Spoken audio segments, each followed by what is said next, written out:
ഈ വഴക്കുണ്ടാവുന്ന ഒരു കാരണം സ്ത്രീയാണോ പുരുഷനാണോ? പുരുഷനാണ്. എന്താ സംശയം? സ്ത്രീകളല്ലേ. ഈ പുരുഷന്മാരുടെ ഈ റെസ്പോൺസിബിലിറ്റീസ് ആണ് ഏറ്റവും വലിയ പ്രശ്നം. അവർക്ക് ഉത്തരവാദിത്തം എവിടെയൊക്കെ വീഴ്ച വരുന്നു അവിടെയൊക്കെയാണ് പെണ്ണുങ്ങൾ. നിങ്ങൾ വിചാരിക്കുന്ന പോലെ ജീവിച്ചില്ല എന്നും പറഞ്ഞാൽ അത് റെസ്പോൺസിബിലിറ്റി ഇല്ലായ്മയൊന്നല്ല. ആ റെസ്പോൺസിബിലിറ്റി ചെയ്യാതെ ഇരിക്കുന്ന കാരണം എന്താണെന്ന് മനസ്സിലാക്കിയാൽ അത് മനസ്സിലാവും. കാരണം എന്താന്ന് ചോദിച്ചവർ പറയണ്ടേ? അതെന്താ പറയാത്തത്? കുറച്ച് കാര്യം. ഒന്ന്, ഭക്ഷണം കൃത്യമായിട്ട് തരുന്നുണ്ട്, വീടുണ്ട്, ഡ്രസ്സുണ്ട്, മേക്കപ്പ് കാര്യങ്ങളുണ്ട്, വണ്ടിയുണ്ട്, കാറുണ്ട്, ബൈക്കുണ്ട്, മൊബൈലുണ്ട്, എല്ലാം ഉണ്ട്.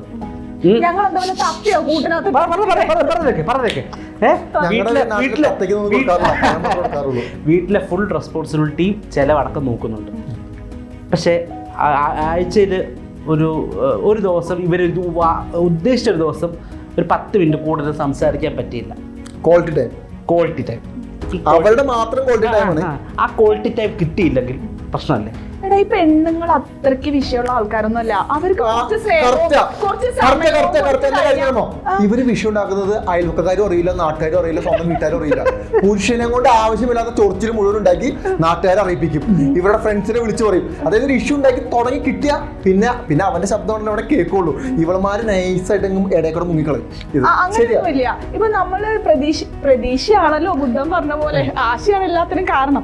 അപ്പൊ ഈ പെണ്ണുങ്ങൾക്ക് കുറച്ച് ആശയൊക്കെ കൂടുതൽ തന്നെയാണ്, ഒബ്വിയസ്ലി കൂടുതലാണ്. നമ്മൾ ഭയങ്കര എക്സ്പെക്ട് ചെയ്യും. ഞാൻ വിചാരിക്കുന്ന പോലെയാണ് മറ്റയാള് റിയാക്ട് ചെയ്യേണ്ടത് എന്ന് വിചാരിച്ചു കളയും. അവിടെയാണ് ഈ പ്രശ്നങ്ങൾ വരുന്നത്. കുറെയൊക്കെ നമ്മൾ മനസ്സിലാക്കുക, men are from Mars and women are from Venus എന്ന് വിചാരിച്ചാൽ തീർന്ന പ്രശ്നമേ ഉള്ളൂ.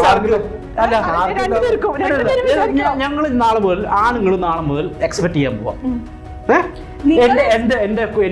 എന്റെ വീട്ടു ചെലവിന്റെ പകുതി എന്റെ ഭാര്യ നോക്കണം. എനിക്ക് ആവശ്യമുള്ള സമയത്ത് എൻ്റെ അടുത്ത് ഞാൻ ദേഷ്യപ്പെടുകയാണെങ്കിൽ, അല്ലെങ്കിൽ എനിക്ക് വയ്യായെങ്കിൽ ഞാൻ നിന്റെ അടുത്ത് ദേഷ്യപ്പെടും, എൻ്റെ വൈഫിൻ്റെ അടുത്ത് ഞാൻ പാർട്ട്ണറുടെ അടുത്ത് ദേഷ്യപ്പെടും. പലപ്പോഴും ഈ സ്ത്രീകൾക്ക് മനസ്സിലാവാത്തൊരു കാര്യം പറയുമോ, പുരുഷന്റെ എല്ലാ കാര്യങ്ങളും ഇരിക്കുന്നത് അവന്റെ ബ്രെയിൻ്റെ അകത്താണ്. ആ ബ്രെയിൻ്റെ അകത്ത് എന്തെങ്കിലും ഒരു തട്ടോ മുട്ടലോ കിട്ടിക്കഴിഞ്ഞാൽ അവന്റെ മുഴുവൻ കാര്യങ്ങളും തെറ്റും. ആ മുഴുവൻ കാര്യങ്ങളുടെ അകത്ത് ബെഡ്റൂം കാര്യങ്ങൾ ഉൾപ്പെടെയുണ്ട്, സുഹൃത്തുക്കളായിട്ടുള്ള കാര്യങ്ങളുണ്ട്, മക്കളെ നോക്കുന്ന കാര്യങ്ങൾ എല്ലാം ഉണ്ട്. ഇവിടെ എവിടെയെങ്കിലും ഒരു ഇമോഷണലി ഒരു കൊട്ടു കൊടുത്താൽ അവൻ അപ്പോൾ ഡൗൺ ആവും. പിന്നെ ആരും വിചാരിച്ചാൽ നടക്കില്ല. പിന്നെ ഈ കേൾക്കുന്നത് മുഴുവനും വേറെ ചെറുപ്പം മുതലേ ആട്ടും തൂപ്പം കേട്ട് വരുന്ന ഒരു ടീമാണ് പുരുഷന്മാർ. ഇത്രയും സുഖകരമായ ജീവിതമൊന്നും ഇല്ല ഇതിൻ്റെ അകത്ത്, മനസ്സിലായോ? നല്ല സ്ട്രഗിളിങ്ങാ. ഒരു സ്ഥലത്ത് പോയാൽ പ്രയോറിറ്റി ഇല്ല, ഒരു സ്ഥലത്ത് പോയാൽ പരിഗണന ഇല്ല, ഒരു സ്ഥലത്ത് നിന്ന് കെയറിങ് ഇല്ല, പാമ്പറിങ് ഇല്ല, ഒന്നുമില്ല. ഇങ്ങനെ നടക്കുന്ന ഒരു കൂട്ടരാണ്. നിങ്ങൾക്ക് തോന്നുന്നു ഇത് ഭയങ്കര ഫ്രീഡം ആയിട്ട് നടക്കുന്ന ഒരു കൂട്ടരാണ്. ഫ്രീഡം ഉണ്ടായിട്ട് കാര്യം ഉണ്ടായിരുന്നു നമ്മുടെ ജീവിതത്തിൽ. നിങ്ങൾ പഠിച്ച് ജോലി എടുത്ത്, അതായത് ഒരു കല്യാണം കഴിക്കുന്ന ഒരു സിറ്റുവേഷൻ വരുമ്പോഴാണ് നിങ്ങളിലേക്ക് ആ സീരിയസ്നെസ്സും റെസ്പോൺസിബിലിറ്റി ഒക്കെ വരുന്നത്. അതുവരെ നിങ്ങൾ അടിച്ചു പൊളിച്ച് എന്നല്ലേ റോജി ജീവിക്കുന്നത്? ഞങ്ങളാണ് ഈ പെരക്കകത്ത് ഇരുന്ന് 6 മണി കഴിഞ്ഞാൽ വീട്ടിൽ കയറണം, അങ്ങോട്ട് തിരിയരുത്, അവരോട് സംസാരിക്കരുത്, ഇങ്ങോട്ട് നോക്കരുത്. ഇതൊക്കെ അനുഭവിച്ച് വളർന്നത് പെണ്ണുങ്ങളാ. നിങ്ങൾക്ക് കല്യാണത്തിന്റെ സമയമാകുമ്പോൾ നിങ്ങൾക്ക് ജോലി ഫ്രീഡം എന്ന് പറഞ്ഞാൽ 6 മണിക്ക് ശേഷം വെളിയിറങ്ങാൻ പറ്റുന്നതാണ് ഫ്രീഡം. റെസ്പോൺസിബിലിറ്റി എന്ന് പറഞ്ഞാൽ വീട്ടിനകത്ത് ഇരുന്ന് ജോലി ചെയ്യുന്നതാണ് റെസ്പോൺസിബിലിറ്റി. കേട്ടല്ലോ? ഇതാണ് മനസ്സിലാക്കേണ്ടത്. റോജിക്ക് റെസ്പോൺസിബിലിറ്റി ആണെങ്കിൽ റോജി എല്ലാ കാര്യം നോക്കണം. ഫ്രീഡം വേണമെങ്കിൽ 6 മണിക്ക് ശേഷം വീട്ടിൽ വന്നോണം. ഫ്രീഡം ഇല്ല. ഇതൊരു കാര്യം, കല്യാണം കഴിച്ചപ്പോൾ രണ്ടുപേരും ഒരേപോലെ റെസ്പോൺസിബിലിറ്റി ഏറ്റെടുക്കണം. ഇതിലൊക്കെ പ്രശ്നങ്ങൾ വരുമ്പോഴാണ് ഈ ഭാര്യയും ഭർത്താവ് ചട്ടിങ്കലൊക്കെ ആവുന്നത്, ചട്ടലും മുട്ടലൊക്കെ തുടങ്ങുന്നത്. പിന്നെ ബോയ്സ് എന്ന് വെച്ചിട്ടുണ്ടെങ്കിൽ ചിന്തിക്കുന്ന വേറെ രീതിയിലാണ്. നമ്മളിപ്പോ പുറത്ത് പോവാണ് അല്ലെങ്കിൽ എവിടെയെങ്കിലും പോണെങ്കിൽ ഗേൾസ് ഉടനെ നമ്മുടെ പാർട്ട്ണർക്ക് മെസ്സേജ് അയക്കും, ഇന്ന സ്ഥലത്തുണ്ട്, അല്ലെങ്കിൽ ലൊക്കേഷൻ വരെ ഇട്ട് കൊടുക്കുന്ന പെണ്ണുങ്ങളുണ്ട്. പക്ഷെ ആണുങ്ങൾ തിരിച്ചാണ്. അവർ ഇത്രയൊന്നും ചിന്തിക്കുന്നില്ല. നമ്മൾ എവിടെയാന്ന് ചോദിച്ചാൽ പോലും അവർക്ക് മറുപടി പറയാൻ ഭയങ്കര ബുദ്ധിമുട്ടാണ്. ഇപ്പൊ എവിടെയാണെന്ന് ചോദിച്ചാൽ ഞാൻ പറയാം വിളിക്കാം, അതോടെ തീർന്ന്. അതായത് നിങ്ങൾ കുറച്ച് എക്സ്പ്രസീവ് ആവണ്ടേ? നമ്മൾ നമ്മുടെ അപ്ഡേറ്റ്സ് ഒക്കെ തരുമ്പോ നിങ്ങൾ തിരിച്ചു തരാണ്ടിരിക്കുമ്പോൾ നമുക്കത് ഫ്രസ്ട്രേഷൻ ഉണ്ടാവുന്നുണ്ട്. പല ഈ കല്യാണത്തിലേക്ക് അതാണ് എക്സ്പെക്ടേഷൻ. ഇവർ ചെയ്യുന്ന പോലെ മുഴുവൻ ചെയ്തില്ല, അപ്പൊ പറയുന്നില്ല എന്തോ കാരണമുണ്ട്, അവൻ വേറെന്തോ കാര്യത്തിലിരിക്കുക, അപ്പൊ അവന്റെ കൂടെ ഏതോ ഒരു പെണ്ണും കൂടി ഉണ്ട്. അതെ, അപ്പൊ ഓഫീസിൽ നീ തമാശക്കാരനാണല്ലോ, ആ സാധനമാണ്. മനസ്സിലായോ? എല്ലാവരും ഒട്ടുമിക്ക സിനിമകളെല്ലാം എല്ലായിടത്തും നോക്കി എല്ലാ ഫ്രണ്ട്സും പറഞ്ഞു കാണും. അവരുടെ വൈഫ് പറയും, അല്ലെങ്കിൽ സിനിമയിൽ ക്യാരക്ടേഴ്സ് പറയും, നിങ്ങളുടെ ഓഫീസിൽ ഏതാണ് പുതിയൊരു പെങ്കൊച്ച്, നിങ്ങൾ അവരോട് നിൽക്കുന്ന ഫോട്ടോ കണ്ടല്ലോ, ഇതിന് തൊട്ടൊരുപ്പിൽ നിന്ന് ഫോട്ടോ എടുക്കുന്നത്. ഈ സാധനങ്ങളെ എൻ്റേത് മാത്രമാണെന്നുള്ളൊരു പോസിറ്റീവ്നെസ്സിനുണ്ട്. ഒന്ന്. രണ്ടാമത്തെ കാര്യം, റോജിയുടെ അടുത്ത് റോജിയുടെ പാർട്ട്ണർ പറയുക, തനിക്ക് വീട് ഇറങ്ങിപ്പോയാൽ പോരെ, ഞാൻ വീട്ടിലെ പണി മൊത്തം ഞാൻ എടുക്കുന്നത് എന്ന് പറയുകയാണെങ്കിൽ ലോജിക്ക് ഒരു ദേഷ്യം അല്ലെങ്കിൽ ഒരു ദേഷ്യം അല്ലെങ്കിൽ എന്തൊരു ഇമോഷൻ വരും. തിരിച്ച് നിങ്ങൾ ചോദിക്കുക പാർട്ട്ണറിൻ്റെ അടുത്ത് എവിടെ പോന്നു, ഒരേ കിട്ടി, അവർക്കും പൊട്ടുപോയി. ഈ പൊട്ടൽ എന്താ തിരിച്ച് മനസ്സിലാക്കാത്ത? ഭർത്താവ് ചോദിക്കുകയാണ് ഭാര്യയുടെ അടുത്ത് ഇവിടെ ഒരേ കിട്ടി പോകുന്നു എന്ന് ചോദിക്കുമ്പോൾ നിങ്ങൾക്ക് ദേഷ്യം വരുമല്ലോ. സ്ത്രീകളെ സംബന്ധിച്ചിട്ട് ഇവര് പ്രതികാരദാഹികളാണ്. ഇവരിങ്ങനെ കൂട്ടി, മറ്റേ സിനിമയെ പറയില്ലേ, പ്രതികാരം എല്ലാം ഇങ്ങനെ കൂട്ടി വെച്ച് അവൻ പുരുഷനെ സംബന്ധിച്ച് അവന്റെ ഭർത്താവിനെ സംബന്ധിച്ചിട്ട് അവന്റെ ഇഷ്ടങ്ങൾ എന്താണ് അവിടെ കയറി ലോക്കിടും. മനസ്സിലായോ? കൂട്ടുകാരുടെ ഒപ്പം പോകണം. അപ്പൊ തന്നെ കൂട്ടുകാരുടെ ഒപ്പം എങ്ങനെ പോവാതിരിക്കാം, കൂട്ടുകാരുടെ ഒപ്പം പൊക്കോട്ടത് ഇവരുടെ മനസ്സിലേക്ക് ഉണ്ട്. പക്ഷെ സമാധാനത്തോടെ പോകാൻ പാടില്ല. മനസ്സിലായോ? അതെ, ഈ സാധനം കറക്റ്റായിട്ട് ഇംപ്ലിമെന്റ് ചെയ്യും എല്ലാ കാര്യങ്ങൾക്കും. ഓഫീസിൽ ഇരിക്കുകയാണെങ്കിൽ വേറെ അവർക്കറിയാം അവരുടെ ഭർത്താവ് വേറെ ഒരു ഉടായ്പടിയിലാണ്, എന്നിട്ടും വിളിച്ചു പറയും എവിടെയാ, എന്തത്ര ചിരിയും കളി വർത്തമാനം, വീട്ടിൽ വരുമ്പോൾ ചിരിയും കളി വർത്തമാനം ഒന്നും ഇല്ലല്ലോ, അതെങ്ങനെ, എന്നിട്ട് പറഞ്ഞു വെച്ചിട്ട് ഇവർ സന്തോഷിക്കും. ഇവർക്ക് ഭയങ്കര ഹാപ്പി. അത് ഇങ്ങനെ പറയുന്നത് അതായത് പുരുഷന്മാർക്ക് എങ്ങനെ ഇങ്ങനെ ഡിസ്റ്റർബ് ആക്കി ഈ ഡിസ്റ്റർബ് ആക്കുമ്പോൾ മുഴുവനും ഇവരെ പറ്റി നമ്മൾ ചിന്തിച്ചിരിക്കുന്നത്. നമ്മളെ സംബന്ധിച്ച് ശല്യം എങ്ങനെ വീട്ടിലോട്ട് നമുക്ക് പോവാതിരിക്കാം എന്നുള്ള ചിന്തയായിരിക്കും മുഴുവനും വരുന്നത്. ഇവർക്ക് ഇങ്ങനെ ഒരു ഇഷ്യൂസേ ഇല്ല.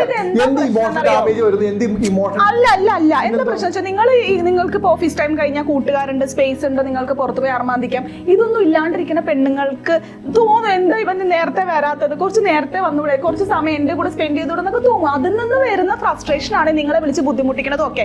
ഞങ്ങൾ സ്പേസും ടൈമും നിങ്ങളിൽ നിന്ന് എടുക്കാൻ ആഗ്രഹിക്കുന്നു. പിന്നെ അതിനേക്കാൾ ഉപരി ഒരു പെണ്ണ് മിസ് ചെയ്യുകയാണ്. ഇപ്പൊ നമ്മുടെ പാർട്ട്ണർ 2 ദിവസമായിട്ട് നമ്മൾ കണ്ടിട്ടില്ല, വിളിച്ചിട്ടില്ല, നമ്മൾ മിസ് ചെയ്യാണെന്ന് വിചാരിക്കാം. മിസ് ചെയ്യുമ്പോൾ പെണ്ണ് എങ്ങനെ റിയാക്ട് ചെയ്യാന്നറിയോ? ഫോൺ ഇട്ടിട്ട് 2 തെറി വിളിക്കും. എത്ര നേരം നീ എന്നെ വിളിച്ചിട്ട്, നീ 2 ദിവസമായാലും ഇവിടെ നിന്ന് പോയിട്ട്. ആ ദേഷ്യവും ഫ്രസ്ട്രേഷനും ആ ദേഷ്യത്തിലൂടെയാണ് പെണ്ണ് തീർക്കുക. ഈ ഇത്രയും തിരിച്ചു പറഞ്ഞ പെണ്ണ് പുരുഷന്റെ അടിമയൊന്നല്ല കേട്ടോ. നീ എന്നെ ചീത്ത പറഞ്ഞു വേണ്ട, ഞാൻ എന്റെ വീട്ടിൽ പോകും. മനസ്സിലായാ? എനിക്ക് ചോദിക്കാൻ തിരിച്ച് 2 കപ്പപ്പാട് സമാധാനമായിട്ട് ഒരുത്തനെ വിളിച്ച് ചീത്ത പറയുന്നു. ഇതാണ് ഞങ്ങൾ കാണിക്കാൻ സമയം. തിരിച്ച് കാണിക്കാൻ പാടില്ല സാർ. ഇപ്പൊ ഫ്രണ്ട് അവൻ റീസെന്റ് മാരീഡ് ആണ്. അപ്പം അവൻ പറയുന്നുണ്ട് ഞാൻ പ്രണയിച്ച പെങ്കൊച്ച് ഇതല്ല, പ്രണയിച്ച കാര്യം വെച്ച് ഞാൻ സ്നേഹിച്ച പെങ്കൊച്ച് ഇതല്ല. ഇത് ഭീകര ഫ്ലിപ്പായി പോയത്. കാരണം പിറ്റേ ദിവസം മുതൽ വേറെ ആളായി. അപ്പോൾ ഞാൻ ചോദിച്ചു എന്താണ് സംഭവം?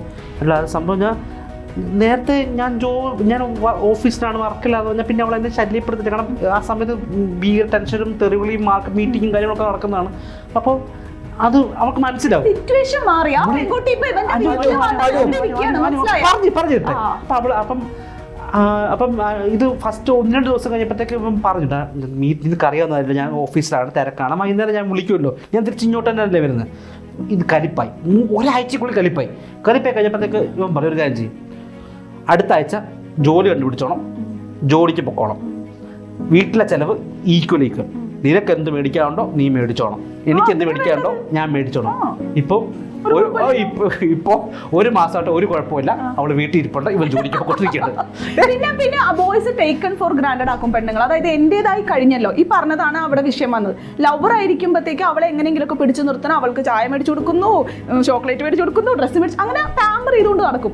വീട്ടിൽ കെട്ടിക്കൊണ്ട് വന്നു കഴിയുമ്പോൾ എന്തായി, എന്റേതാണല്ലോ, ഇതിന് എന്റെ സ്വത്താ, അപ്പൊ ഇത്രയൊക്കെ മതി. ടേക്കൺ ഫോർ ഗ്രാൻഡഡ് ആണ്. ഞാൻ എവിടെ പോയിട്ട് വന്നാലും അവൾ അവിടെ ഉണ്ടാവും, ഞാൻ എന്ത് മേടിച്ചു കൊടുത്തിട്ടില്ലെങ്കിലും അവൾ അവിടെ ഉണ്ടാവും. അത് രണ്ട് തരത്തിലുള്ള ഒരു പുരുഷന്മാരെ സംബന്ധിച്ചിട്ടും അവര് ഏറ്റവും അധികം ആഗ്രഹിക്കുന്നത് സമാധാനമാണ്. അത് എല്ലാ മനുഷ്യരും നിങ്ങൾക്ക് അടുത്ത ഇഷ്യൂ എന്താണ്, ആ ഇഷ്യൂ ഇട്ട് കൊടുത്തിട്ട് അതിനെ സോൾവ് ചെയ്യാൻ ശ്രമിക്കുന്നതാണ് നിങ്ങളുടെ സമാധാനം. അതായത് ഒരു ഇഷ്യൂ ഉണ്ടായിക്കോട്ടു, ഞാനുണ്ട് കൂടെ, ഇത് വേണ്ട, ആ ഇഷ്യൂ വേണ്ട, എന്റർടൈൻമെന്റ് ഒന്നാണ് അത്. നിങ്ങൾ ചെറുപ്പം പോലെ അങ്ങനെ എന്നെ ശീലിച്ചു വന്നിരിക്കുന്നത്. ഇത് ഞാൻ പറഞ്ഞ സമാധാനം വരുന്നത്. ഈ സമാധാനം കൊടുത്തു നോക്ക്, എല്ലാം ഉണ്ടായില്ല, അല്ലെങ്കിൽ ഒന്നുമില്ല. പക്ഷേ നമ്മൾ ഇപ്പൊ റോജുയുടെ ഏറ്റവും അവസാനം 2 പേരോടായിട്ട് പറഞ്ഞ സാധനം, ഈ ലോകം അവസാനിക്കുന്നതോളം കാലം സ്ത്രീകൾ എങ്ങനെ തന്നെ ആയിരിക്കും, പുരുഷന്മാർ ഇങ്ങനെ തന്നെ മനസ്സിലാക്കാൻ പോകുന്നില്ല. മനസ്സിലാക്കിയ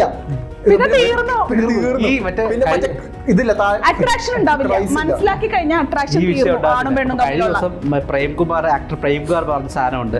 അത് ഈ കേരളത്തിലെ സീരിയലുകൾ എൻഡോസൾഫാൻ പോലെയാണ്. കാരണം ഇതിൽ കാണിച്ചുകൊണ്ടിരിക്കുന്നതെല്ലാം ഇതാണ് ആക്ച്വൽ ലൈഫെന്ന് ചിന്തിക്കുന്ന സ്ത്രീകൾ കൂടുതലാണ്. ഭർത്താവ് ചിരിച്ചുകൊണ്ട് അല്ലെങ്കിൽ കുളിച്ചൊരുങ്ങി സുന്ദരനായി ഓഫീസിലേക്ക് പോയാൽ അവന് വേറൊരു അഫയർ അവിടെ നടക്കുന്നുണ്ടാകാം. ലേറ്റായി വന്നാൽ അവന് വേറൊരു അഫയർ നടക്കുന്നുണ്ടാകാം. എപ്പോഴും സ്ത്രീകളെ ഒരു ഒരു ചോദ്യത്തിൻ്റെ ഒരു അവരെ എന്താണ് നമ്മളെ എന്താ പറയുന്ന അല്ല, ഇവർ തന്നെ വിശ്വാസമില്ല രൂപി. അതാണ് ബേസിക് വിഷയം, മനസ്സിലായോ? അതുകൊണ്ട് ഇവർ ചെയ്യുന്ന കാര്യങ്ങൾ നമ്മളും ചെയ്യുന്നതിനോട് ഡൗട്ട്ഫുൾ ഇവർ എപ്പോഴും ജീവിക്കുന്നത്. അതായത് ഇവരിങ്ങനെ വ്യാകുലതപ്പെട്ടുകൊണ്ടിരിക്കുക. എന്തിനാ വെച്ചാൽ ഒന്നിനൊന്നുമില്ല. ഇനി ഇവരുടെ കാര്യമൊക്കെ സമാധാനമായിട്ട് ജോലിക്ക് പോകണമെങ്കിൽ ജോലിക്ക് പോകാം, പോകണമെങ്കിൽ പോകണ്ട, അവിടെ ഇരിക്കുക. എന്തായാലും ഇവർക്ക് തീരുമാനിക്കാം. നമുക്ക് ആ തീരുമാനിക്കുന്ന സ്വാതന്ത്ര്യം ഇല്ല, മനസ്സിലായോ? നമ്മൾ ഈ കാര്യങ്ങളൊക്കെ ചെയ്തേ പറ്റൂ. പക്ഷേ അല്ല പറഞ്ഞത് ഇപ്പൊ ഹൗസ് ഹസ്ബൻഡ്സിന് ആൾക്കാർ നോക്കുന്നുണ്ടെന്നൊക്കെ കുറെ സംഭവങ്ങൾ വരുന്നുണ്ട്.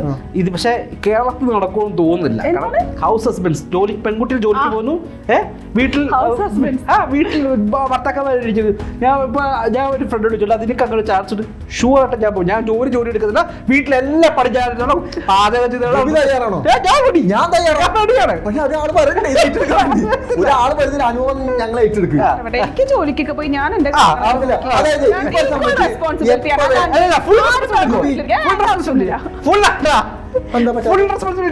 ഞാൻ ഇക്വാലിറ്റിയെ പറ്റി പറയുന്നത് ഒരേപോലെ ആവട്ടെ. നിങ്ങൾ എന്തിനാ പെണ്ണിനെ അടിച്ചമർത്തുന്നു, ആടിനെ അടിച്ചമർത്തുന്നു? വേണ്ട, സമാധാനത്തെ പറ്റി ഒരു അടിച്ചമർത്തലില്ല, മനസ്സിലായോ? ഇവർക്ക് എന്ത് വിഷയം വേണമെങ്കിലും എങ്ങനെ വേണമെങ്കിലും അവതരിപ്പിക്കാനുള്ള ദൈവം അറിഞ്ഞു കൊടുത്തൊരു കഴിവാണ്.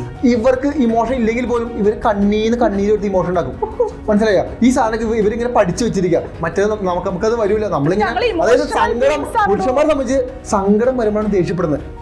ആ ദേഷ്യപ്പെടല് ഇവരെ സംബന്ധിച്ചിട്ട് ഇവർക്ക് താങ്ങാൻ പറ്റൂല. ഇവരെന്താ ചെയ്യുന്നത്? സങ്കടം വരുമ്പോൾ ഇവർ ഇറിറ്റേറ്റ് ചെയ്തുകൊണ്ടേയിരിക്കും.